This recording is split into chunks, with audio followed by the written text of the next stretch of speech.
Tonight's edition, which contains very strong language and a detailed description of a particularly brutal murder, is presented by Tom Mangold. 4 years ago, a young prostitute was savagely murdered inside this house. After the longest murder trial in British history, 3 men were sentenced to life imprisonment. But growing controversy surrounds the case, fueled by persistent allegations that the police investigation may have been flawed. Tonight, Panorama examines disturbing new evidence and asks whether this could be the latest in a series of unsafe convictions.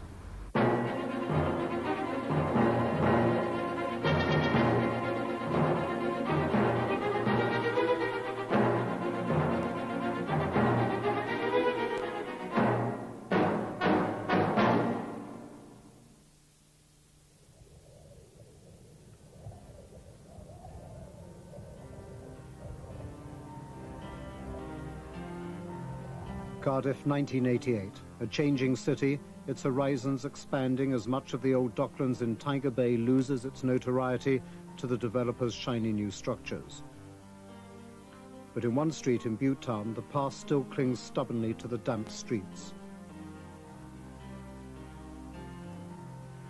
On February the 15th, 1988, someone walked through the door of this house to keep an appointment upstairs.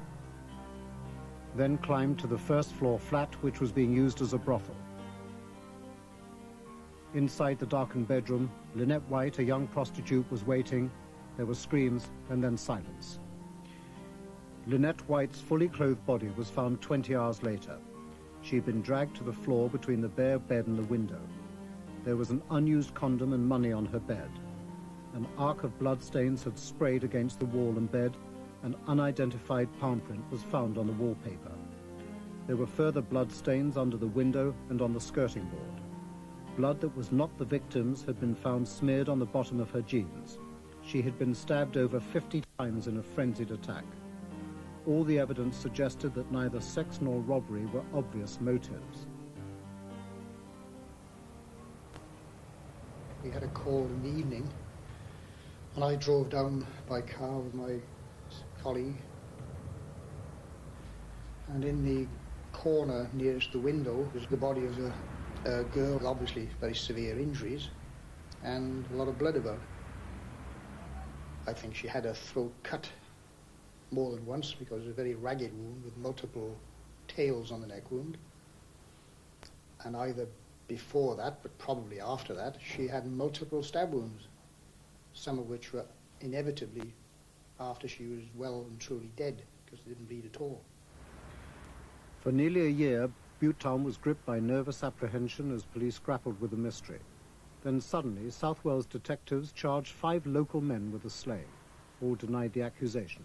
3 were sentenced to life and 2 were found not guilty and freed.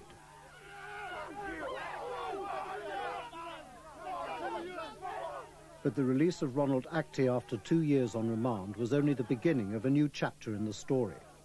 Person by person killed Lynette White and out on the street. Still walking the street. They walk in the street. They are innocent men in there. Innocent men. It was like being born again, you know. They've given me my freedom back. You know, I've been in there for 2 years. It was like living in hell for 2 years. 2 years, like the end of the world, you know. Everything is on top of you, everything against you. And then, I mean, to just suddenly be released like that, it was just something else. It was special, you know, a very special day. Happiest day of my life. When his cousin John Actie emerged from court to a similar emotional welcome, the questions which had plagued the whole investigation began to be asked with greater urgency. Since the Actie cousins were found not guilty, controversy has grown around the case. This was a murder in which the police were unable to produce a credible motive. There was no forensic evidence against the accused. The prosecution had to rely on witnesses who were admitted liars and a confession obtained by debatable methods. Next month, there'll be an appeal asking, in essence, whether the convictions of all 3 men are really safe. But the case has wider implications still. After a series of convictions depending on uncorroborated confessions were revealed as notorious miscarriages of justice, the law was changed to strengthen the rights of suspects under police interrogation. The new rules, known as PACE, were enforced during the South Wales police investigation. But a closer look at the evidence suggests the PACE safeguards may have failed in this case. South Wales CID have declined to assist in the making of this film. I found the line, ladies. Check out the house. Big, bloody. Cardiff Docks Butte Town community has shrunk to an enclave of just a few thousand. Time still bows to working-class tradition in a waterfront village of large extended families. There is a long history of racial harmony here. Many locals have gone to the suburbs, others stubbornly resist change.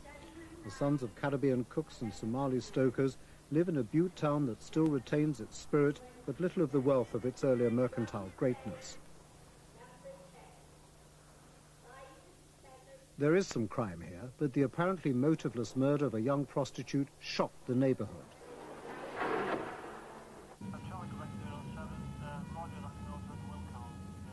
Prostitute murders are often difficult to solve. There are too many casual contacts, too much furtive behavior. But in Cardiff, detectives led by a CID chief with an unbroken record of solving murders had an early lead. Witnesses had seen an obvious suspect right outside the murder house within hours of the killing. We got out of the car and we saw this strange-looking man just here. And he was obviously in a state, he was distressed, he was clutching himself and appeared to be trying to hide his hand inside his coat. And his hand had blood on it, it was evidently injured. This actor played the mysterious white suspect 3 months later when BBC's Crime Watch featured the murder. The man with blood on his hands was seen by several witnesses outside the dead girl's flat. As far as the police inquiry was concerned, there was then little doubt that he was their man. The man seen virtually outside the flat that she's found to must be the prime suspect. The man was mumbling, incoherent. I gather he was crying at times too, blood on his hands. That is right. He certainly is a person who we must speak to at this time. He's about 35 to 40 years of age and between 5'8" and 6 foot tall. And we must remember that this man was bleeding himself, he's cut himself, he's also got blood on him from the deceased. With the months past, the white suspect was never found and the inquiry began to drag into investigative deadlock. There was no lack of cooperation, but no one in Butte Town seemed to know anything. Neither the traditional community nor the new arrivals, lured by smart new waterfront homes, wanted to inhabit a Butte Town over which hung the odium of an unsolved prostitute murder. Then quite suddenly, Cardiff police got a sensational break. In November, 3 key witnesses all came forward at the same time, told police that they'd lied in their original statements, and the 2 women confessed some involvement in the killing. They were a prostitute and close friend of the murdered girl, Ms Vilday, Angela Pasila, another prostitute and former flatmate of Vilday's, and Mark Gromick, a petty criminal who lived in the flat above the dead woman. They named not the white suspect, but 5 black men. Ronald Actie, one of the well-known local faces in Butte Town. His cousin John Actie, also well-known and a man with previous criminal convictions. Tony Paris, another local man with only a shoplifting conviction behind him. Yusuf Abdullahi, Cardiff-born, a petty criminal. And Stephen Miller, a Londoner who was Lynette White's boyfriend. Of the 3 witnesses, the most important was Ms Vilday, who now lives in hiding in Swansea. Vilday was a typical Butte Town prostitute, young, bisexual and feckless. Her face still bears the marks of a dispute with her lesbian lover. Like many of her colleagues, she lived a dangerous and unglamorous life. She knew all the 5 accused men, was the lover of one, had a child by the relative of another. She rented out the flat in which Lynette's body was found and actually led police to the body. Then she says she lied to them for 10 months before suddenly and inexplicably coming up with a version of the murder which helped send 3 men to prison for life. Vilday claimed that she and Pasila had heard Lynette's screams in their flat across the road and had run the 70 yards to the house. The front door was already open and they ran up the stairs. They passed John Actie at the top of the landing and went into the murder room where they saw Lynette White lying on the floor between the bed and the window. In the room, the 2 prostitutes saw Ronald Actie by the door and Abdullahi standing a few feet further inside the room by the bed. Miller and Paris were standing by Lynette White, Paris was stabbing her in the chest. John Actie then came into the room and someone passed a knife to him with which he threatened Vilday, ordering her to cut Lynette White's wrists so that she would become involved in the murder, forcing her to keep quiet. Forsyler was also ordered to mutilate Lynette. At one moment, Paul Atkins, who was visiting his friend Gromick upstairs, came into the murder room too, saw what was happening and left. So at various stages during this version of the crime, there were between 4 to 8 people in the small murder room. Vilday even implicated one completely innocent man, but later admitted that this was a lie made up only because she hated him. What I am trying to say, the word I'm trying to say is that I am not gay and I am not normal. The word I am looking for is, well, nobody's normal. Anybody that was normal wouldn't be sat there looking at me now, would they? I mean... Nothing in Butte Town is ever quite what it seems. Between the bingo and the drag queens, there is a life that constantly crosses the line. I am greedy, ladies and gentlemen. I don't like one sex. Indeed, I do like both. I am what you call bisexual. That is the word I am looking for. I am bisexual. Men and boys. It makes no difference to me whatsoever. Leanne Vilday and the other witnesses against the defendants chose to live a life in which some compromise with the straight world was essential to survival. That, say the Butte Town locals, is the price prostitutes pay to stay on the streets. Leanne Vilday, say those who knew her well, was no exception to the rule.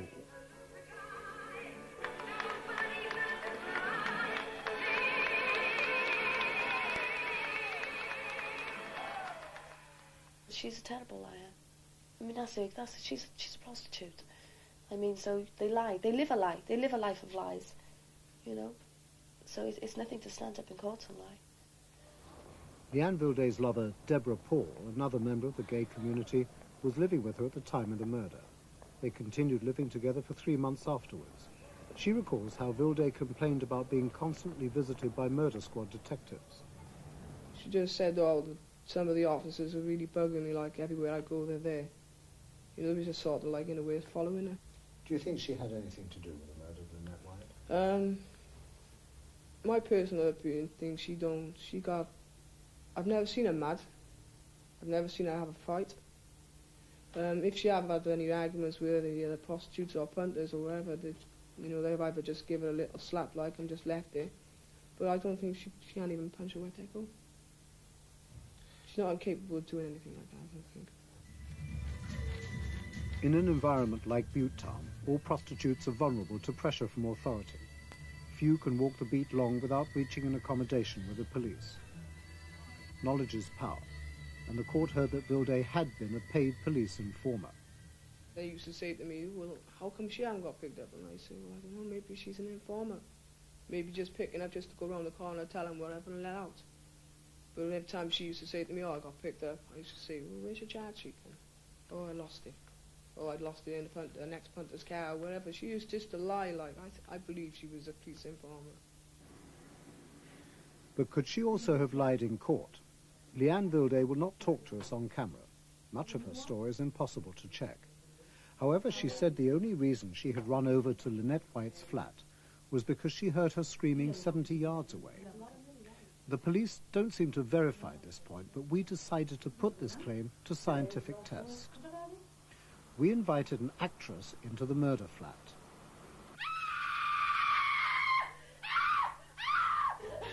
Independent acoustic consultants recorded her scream on tape and then arranged to play back through high-fidelity speakers, pointing from the murder room towards Vilday's flat. No, that's fine. No, that's 116. Right, 115 at one. Highly sensitive listening equipment was then taken the 70 yards over the road and into the third-floor flat, then occupied by Vilday and Angela Forsyler. The scream was then played back at normal level, passing through 2 sets of windows. No. Anybody hear that? Not a thing. Can we repeat it at plus 10 dB, please? Okay. Even with the flat window open, the scream was barely audible, and the engineers ignored the impact of surrounding noise that came from a nearby club on the night of the murder. Okay, coming up any second. Our tests showed that when we replayed the normal scream in this flat, it was not audible. It was impossible to reconcile the scientific facts with the final statements of both Vilday and Pasila. Even when the screams were amplified by a factor of 3, they were scarcely recognizable. In this flat, we found that it was just about audible, but it just sounded like a muffled squeak. It's not the sort of thing that anyone would remark upon unless they were sitting very quietly, and we were listening out for it. Vilday and Pasila's truthfulness was crucial to the case against each of the 5 defendants. At the trial, even the judge noted that they were liars. You have to do the best with what you've got, and witnesses come in all shapes and sizes, they come in all levels of credibility. And these, frankly, were awful witnesses, terrible witnesses. I would have been very unhappy to be taking a murder case. I would have been very unhappy to be taking a car parking case before the magistrates or the courts with witnesses like this. First thing is, you can imagine how dark it would have been up here. Right? We invited the former Deputy Chief Constable of Manchester, John Stalker, himself a veteran of over 100 murder investigations, to visit the scene of the crime. This is the bedroom where it happened, okay? Now, the bed was out there. His immediate reaction was astonishment that there was no forensic evidence against any of the defendants.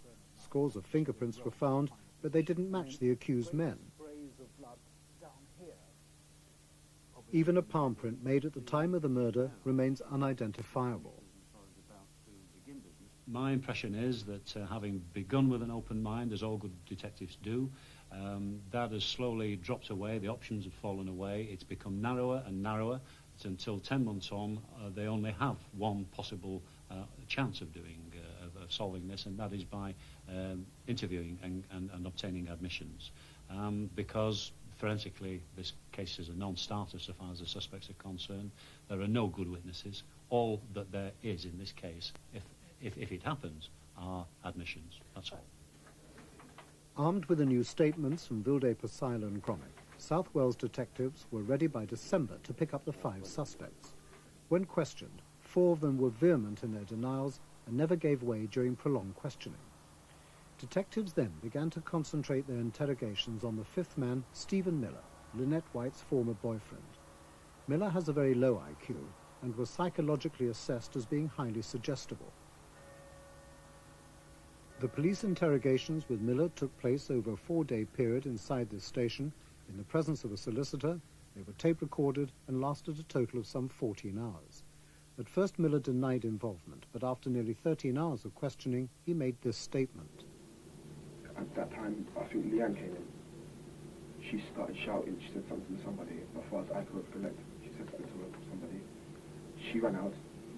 Then after that, all I saw was Toy just went fucking crazy, man. So I started stabbing. You know what I mean? Clearly, this was oppressive questioning over 19 interviews. And oppressive within the definitions set by the Police and Criminal Evidence Act. Oh yes, and I think that there are 2 things you can go along. Certainly oppression has been defined as behaviour which saps the will of the individual such that that individual says things they would otherwise not say, or doesn't say things which they otherwise would.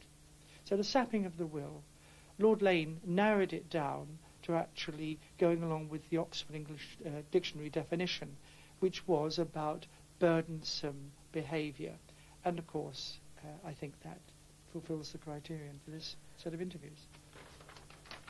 Dr. Eric Shepherd is a forensic psychologist who specialises in teaching ethical interrogation techniques to police forces throughout Britain. We asked him to analyse the Miller tapes and the statements of the key witnesses against him. By reducing the complex information into a pictorial dimension, Dr. Shepherd was able to spot the police techniques as they interrogated Miller.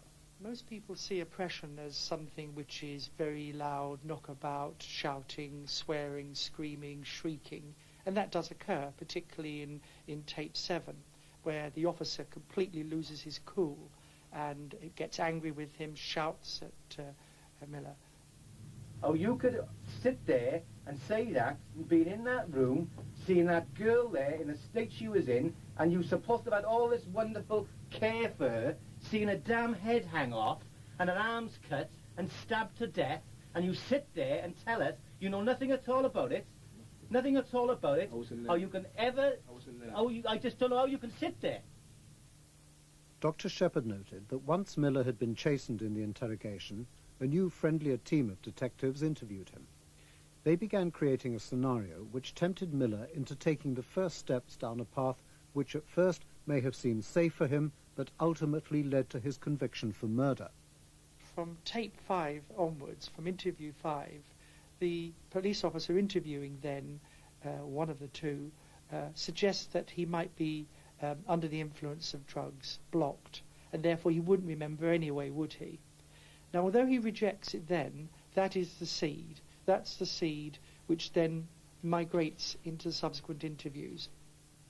I can't see any reason for you to want to do that unless you were completely out of your head on something stupid.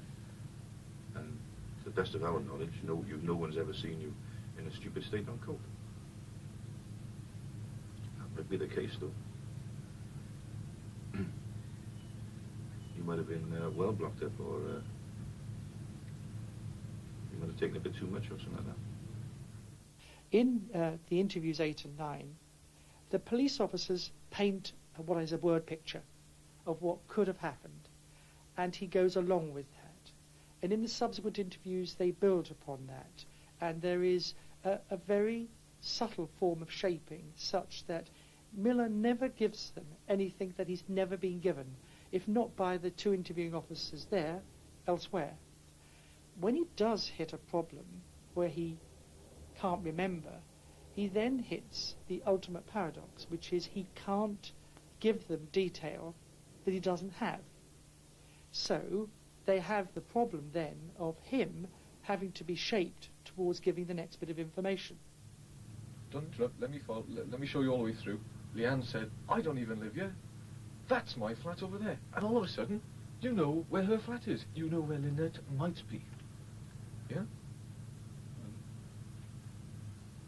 You're angry. Because it's been building up through the week. You're with mates. They're geeing you up. Something gone on from there then? Into the flat. There she is.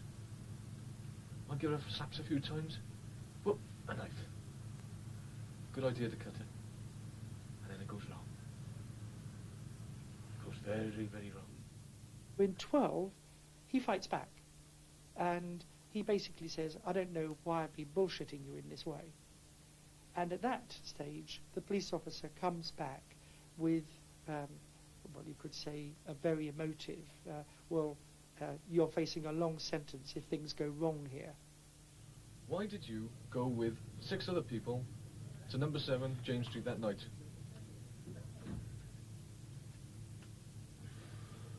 Do you know what? You want to tell the truth, honest to God, right? I don't know what I've been bullshitting for, you know. Let's hear it. I didn't go with them, you know. What? I didn't go with them.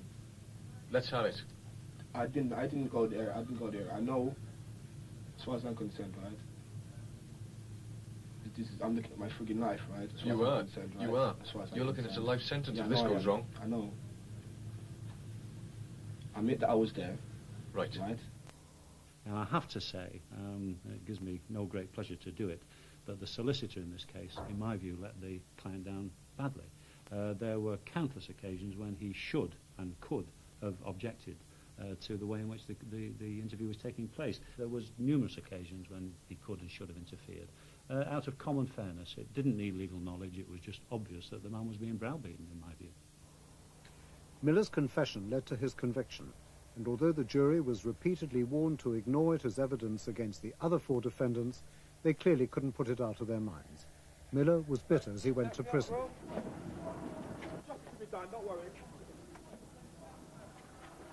Yusuf Abdullahi also received a life sentence, as did Tony Paris.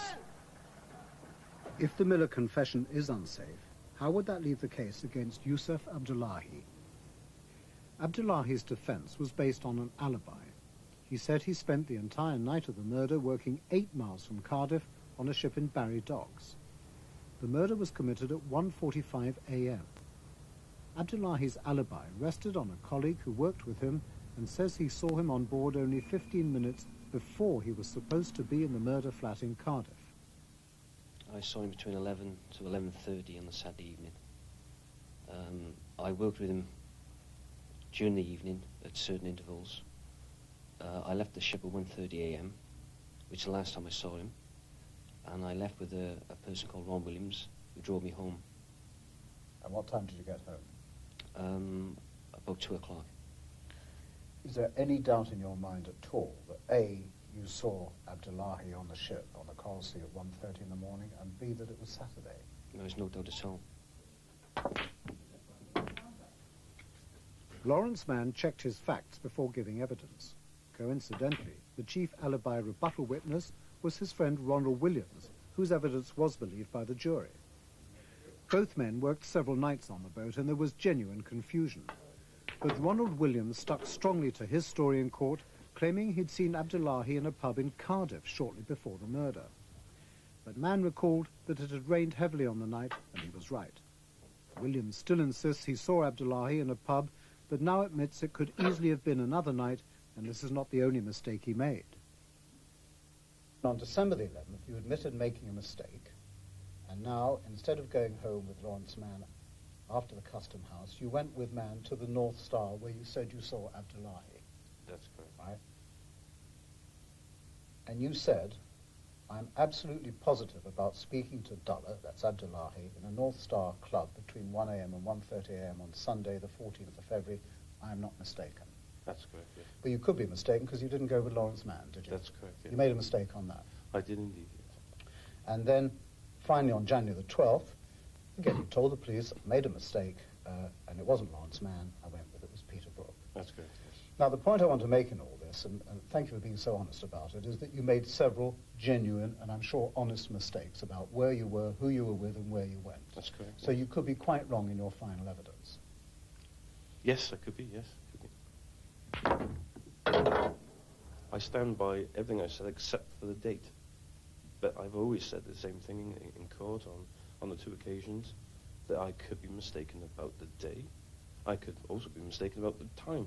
It's going to be roughly around that time, but the day is obviously of importance. What the day was, I can't be 100% sure on, but I can be sure on the fact that I did speak to Dullah in the club. Could have been a day earlier? It could have been a day earlier, could have been a day later. In actual fact, it could have been any time. But there was another man who worked on the ship that night who's also in a position to help Abdullahi. Bryn Samuels, the ship's labourer, was interviewed by detectives, yet his important statement was not disclosed to Abdullahi's defence solicitors until after the trial. Had the prosecution revealed that statement, the court would have learned that Samuels could alibi Abdullahi from about 3 a.m. onwards. This means there was only 90 minutes for Abdullahi without a car to travel 8 miles in the rain, commit a murder, and travel 8 miles back. And the next time I seen him, it'd be about 3, I'm only guessing, mind. 3 in the morning, of course. It went in then till about the time we come home, till 6:30, 7 o'clock in the morning. When you saw him at about 3 o'clock, where was he? We was all in the galley having tea. Did you talk to him? Oh, yeah. Yeah. What did you talk about? Well, only small talk, football, beer, and all this, like, you know what I mean? Nothing of importance. Did he talk like a man or look like a man who got off the ship between 12 and 3, committed a gruesome murder and got back on again? No. He's cool as a breeze, you know. That's the first thing you notice, like, you know what I mean? I'd probably ask him and say, what's the trouble? Like, what's the matter with you? Like, you're on edge and all this and that, but he wasn't. He seemed quite normal to me. If Abdullahi's alibi is true, and if Miller's confession is deemed to be too coerced to be safe, that leaves the prosecution case against only one remaining defendant. Tony Paris spent his months on remand before the trial in Cardiff prison. The only evidence against him before he came here were the statements of Vilday and Pasila. Remarkably, Tony Paris found himself on the same prison landing as a notorious supergrass, Ian Massey, who was serving 14 years for armed robbery. Massey later gave evidence that Paris had confessed the murder to him. He's an organizer. He was a manipulator, you know. He knew what he was doing. Right from day one, he knew what he was doing. What was his view about that very long sentence? I think he's still serving the 14 years. Yeah, 14 years. Well, 14 years to anyone is a long time, isn't it? And I don't think anyone wants to do that, especially him. Tony Ward was also on the same prison wing with Paris and Massey. He's certain that Massey's evidence against Paris was an attempt to frame him. It was a fit-up, definitely. Like I know Massey, I know him very well. I've done nearly 12 to 13 months with him. And that's a long time to know someone. I know his ins and outs. And in short, he is a liar. He is a liar. He'll do anything. He will do anything. And do you really think that he would help frame a man for a murder he didn't commit? Yeah. Yeah, you've got to see him to know it. If Tony Ward is telling the truth, then the sum of the witness evidence against the three men leaves room for considerable doubt. There are times when you say, well, we've got the wrong guy, or we don't have enough evidence against the right guy, we'll let him go and we'll keep on looking for the evidence, and if it comes, we'll bring him back again. But the one thing that you must not do, if you regard yourself as a professional policeman, is see it as some sort of defeat for you, professionally or in a credibility sense with your peers, that you don't get a conviction. What forensic evidence does exist seems to point elsewhere. Mystery bloodstains were found on the wallpaper by Lynette White's body and on the legs of her jeans. This blood probably came from the killer's hand when it slipped down the knife as he was inflicting the deep wounds to the body. Yet the blood on the wall was found not to belong to any of the defendants. The blood on the wall was tested by DNA profiling and showed that it did not come from anyone who it has been suggested was in the room at the time. Blood grouping tests on that indicated that the blood on the wall could have a common origin with the blood on the legs of the jeans. These two factors taken together clearly indicated the presence of another person, a man, who was injured at the time. And a man who was not one of the defendants. Indeed. The judge in the trial was puzzled by this. He reminded the jury that there was still a problem over the unknown man whose blood it was, and asked why it was that he hadn't been named by Vilday or Pasila. Now, dependent on which witness you believe, or which combination of witnesses you believe, anything between 5 and 9 people were in that room at any one time. Now, what the evidence did show is that none of those people were forensically connectable with that room. Not even Miller, who's alleged to have cut the girl's throat. But what was in that room was evidence against someone else. There was evidence of a palm print, there was evidence of a rare type of blood, which was nobody's blood of those that were arrested. So quite clearly, the outstanding, unanswered question here, and it's so important, is even if these people did do it, and I don't believe that they did, who did? Because whoever it was, he left his mark. This is the pub from which Lynette White, Leanne Vilday and Angela Pasila operated. The mystery man who took part in the killing may have been a sixth man, or he may have been a man alone. The evidence of Mark Gromick, the other key prosecution witness, alleged that just before the murder, he let 4 men into the house, 2 of whom he described as defendants. This evidence was vital in corroborating the theory that several men had killed Lynette. Gromick lived directly above the murder room. Having let the men in, he said he also heard them shouting at Lynette seconds before she screamed as she was being stabbed. Years ago, paddle steamers. When Lynette White was killed, Paul Atkins was upstairs spending the night with Gromick. Atkins, like many of the witnesses, has several criminal convictions. He told contradictory stories in police statements and when giving evidence. Like Stephen Miller, he's a man of limited intelligence. However, since the murder, he's found a new stable relationship with another man, and for the last 4 years has stuck consistently to one version of what happened on that night. It wholly contradicts Gromick's account. Mark said in his statement that he said eventually that he heard people shouting downstairs, "Give me what I want, give me what I want, you fucking bitch." That kind of stuff, right, as I recall. Yeah. Did you hear that? No, I didn't hear that. You didn't hear any sound? No, I thought it was a scream. And I heard it saying, no, I'm not going to pay for it. That's all I heard. I'm not going to pay for it. I'm not paying for it, he said. That's all I heard, that's all I heard. One voice? Yeah, one voice, that's all I heard. Atkins has nothing to gain from lying now. What he seems to know, and what he believes he knows, confirm the growing suspicions that only one man called on Lynette White, that he was a client, and as the presence of the unused condom shows, she believed he was a client. Yeah, the old metal iron. Who do you think killed Lynette? Who do I think? Myself. I think myself that one of the punters picked up Lynette, used Leanne's flat, 7 James Street, and killed her. That's what I think to myself.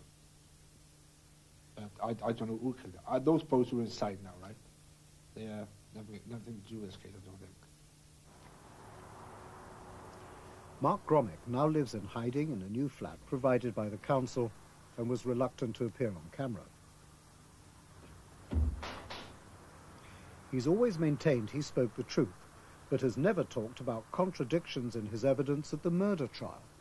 Are you certain that you let those people in, or was it somebody else? It was the 4 boys I mentioned at the door. And, I mean, as I said, I turned, went back up the stairs and left them at the door. I mean, I left the door open. Yes. And as I got to the top of the first flight of stairs, I turned and I seen Abdullah walking. But you told various versions of the story, didn't you? And your statements changed, and then you added to them. And one of the things I noticed when I was reading them again this morning is that on the 22nd of November, you didn't say anything about Ms Vilday, and then you suddenly put Leanne in the frame on the 6th of December. Why was that?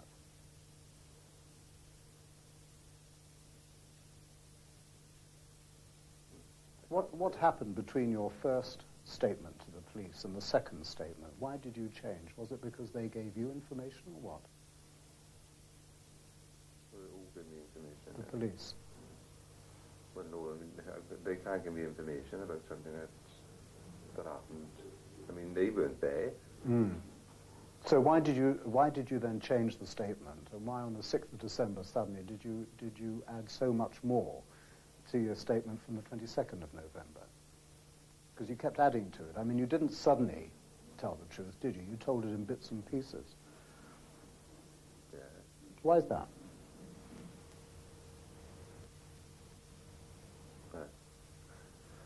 I ain't got a reason, I don't suppose. Thanks anyway. One door shuts, others remain closed. Angela Pasila is equally shy. She continues her work as a prostitute from a pleasant new council flat. Oh, is Angela there, please? My name's Tom Mangold. There are just a couple of questions I'd like to ask if I... But why don't you want to talk to us? Why don't you want to talk to us? All right. Thank you anyway, Miss Pasila. Thank you. Like the other 2 key prosecution witnesses, Ms Pasila is maintaining her silence. At the close of the trial, one defence barrister called this a topsy-turvy case, pointing out there was actually more evidence linking the 3 prosecution witnesses to the murder than there was linking the accused men to the murder. We may never know what really happened inside Lynette White's flat on the night of the murder, unless that is the so-called 6th man is found. 2 weeks ago, South Wales CID, with the full approval of the Crown Prosecution Service, suddenly reopened what everyone believed had been a closed case. They too have shown a renewed interest in the ubiquitous white suspect who was never identified. Meanwhile, a royal commission appointed after several recent miscarriages of justice is currently taking evidence from lawyers who wish to further strengthen the PACE regulations. They want to give individuals who find themselves innocently hurled into the eye of a stormy murder investigation further rights and safeguards. I'm not that bad. I'm not that bad. You know, I'm not a bad person. Do you understand what I'm saying? You know, so I mean, why they want me off the street the rest of my life, I don't know. I'd love to know why. You know, I'd like to know all those reasons. One day they'll come out. They'll come out. And everybody will know. Everybody. While the law may continue to seek out the truth of this case, there is no perfect system that separates the innocent from the guilty. What the Cardiff case may yet confirm is the oldest legal axiom of all: that it is more important to acquit the innocent than convict the guilty.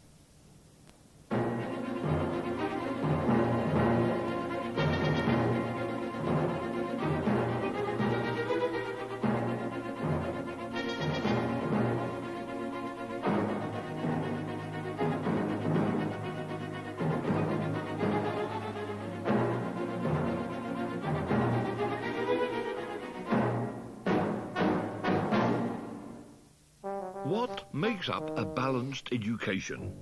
Reading? Will you be my friend?